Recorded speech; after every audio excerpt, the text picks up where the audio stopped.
Hello everyone, and welcome to the second episode of my series, I Have Never Seen, which as the name suggests, I review movies that I have never seen before, specifically older films that get voted on by all of you. For this second video in the series, I hosted a few polls that led to what was ultimately voted as my next review. It was first narrowed down as a movie released in the 80s or 90s, then as a horror film, and then once I gave y'all 5 options of horror movies released in that time period, the one you chose was An American Werewolf in London. And that is what we'll be talking about today in this episode.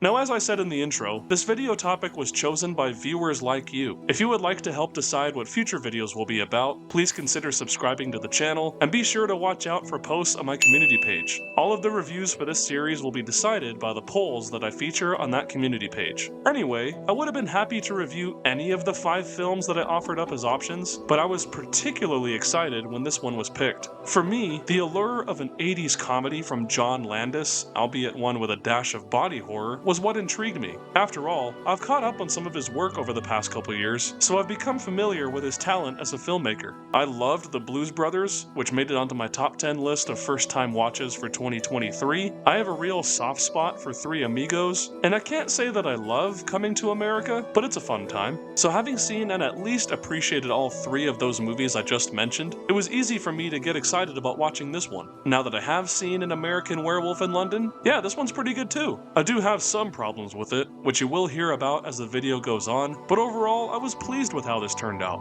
It has definitely grown more in my favor as I've thought it over in the days since watching it. A lot of that has to do with letting the tone and the lasting impact of the picture rest within my mind. After all, the first impressions I was left with lingered on specific stylistic choices. Such questions I had in my mind were, does this needle drop really match well with what I'm seeing? Should I be laughing or recoiling in terror right now? An American Werewolf in London is a movie that uses the language of film to make various choices in telling the story, and not all of them work. But I was never bored, especially because the film remained fresh and interesting from beginning to end. This is all owed to the fact that the film opens up quite strongly and sets a proper mood for what is to be expected from the rest of the story. Speaking of which, I'll do my best to avoid spoilers in this video, but if I need to go into very specific details in order to properly make a point, I'll give you a fair warning beforehand. For now though, I'll keep things pretty generalized. The film opens with our 2 lead characters, David and Jack, backpacking on a cross-country trip across Europe. At this specific stage in their trip, they're hiking across the moors of northern England and happen themselves upon a tiny town where they stop for food and boarding. Only, when they get there, they feel unwelcome and decide to keep on hiking through the night, despite the townsfolk warning them to be cautious and not stray from the road. Given that this is a werewolf movie, I'm sure you can guess what happens from there. Well, at least I had a fair guess as to what was going to happen, but this is where the film dished out its first load of surprises.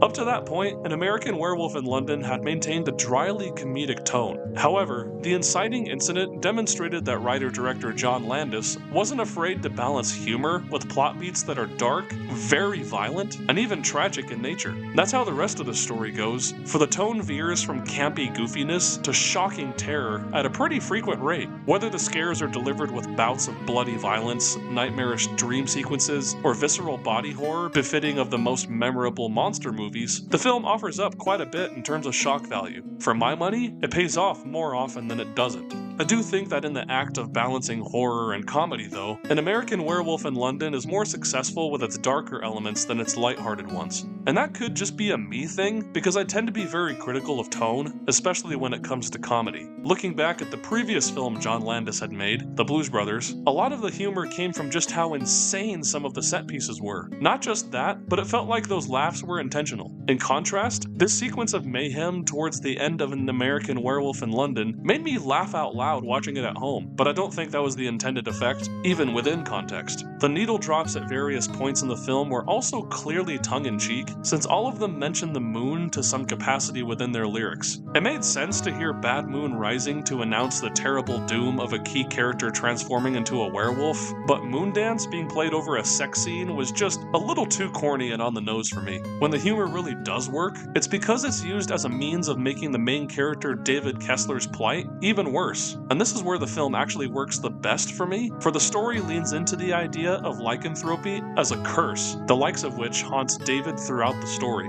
On one hand, you get those completely unsubtle needle drops like I mentioned earlier, but the film also has extended physical gags that envision what happens when a werewolf transforms back into their human form, such as running around a zoo crowded with onlookers. As for the more horrific side of things, this is where the film has its strongest thematic and emotional core. For one thing, David has to confront the haunting inevitability of death, both for others and himself. I won't spoil exactly how this affects his psyche, but David's journey as a character forces him to reckon with accepting death and all which that implies. I certainly appreciated what this narrative thread also had to say about guilt, particularly in how David's shame and refusal to accept his circumstances leads to even greater tragedy. One often meets his destiny on the road he takes to avoid it. You pity him just as much as you want him to end the horror that is plaguing himself and everyone around him. No sequence emphasized this more strongly than when David transforms into a werewolf for the first time. This is where I will be getting into slight spoiler territory, in which I'm not really divulging any major plot points, but if you'd rather not have anything revealed to you whatsoever, skip ahead to this time code. You've been warned! The transformation sequence is an iconic feat of filmmaking in its own right, one which employs Academy Award-winning techniques of makeup, clever animatronics, and a committed physical performance from David Naughton to amazing effect. But it's not just a technical marvel, for David, the character not the actor, is morphing into a different creature, and it's just as painful to watch him suffer as it probably would feel to have bones stretched and body parts tortuously altered as they are here. I couldn't help but keep my eyes fixated on the screen due to the mesmerizing imagery of this transformation, yet I wanted this dude to be free of the burden it was inflicting upon him. And sure enough, the carnage which ensued thereafter is humorous and frightening in equal measure. I say humorous because of how purposefully corny some of the victims' dialogue is, but it's undeniably scary to see how suddenly and viciously random people get mutilated by the werewolf. Just now? Yes. No. There's an effective sense of dread that accompanies this sequence as well, such as the werewolf's howl that sounds more like an agonizing guttural moan than anything else. Who's there? That's not Winston. Well, duh. For the most part, the only glimpses we get of the wolf are very brief insert shots of it in close-up, just as it's about to feast on some poor sap's flesh. But then you get this awesome sequence in the subway, where some random dude gets stalked by the wolf. You don't see the creature for 2 whole minutes, but you know it's there due to that howl that I mentioned earlier, as well as the very effective camera work that emphasizes just how hopeless the situation is. It all culminates in this friggin' amazing shot, where you finally get an ever so slight glimpse of the werewolf emerging from the top of the frame, just as the hapless victim is near the bottom. When the man moves at the top, it's interesting.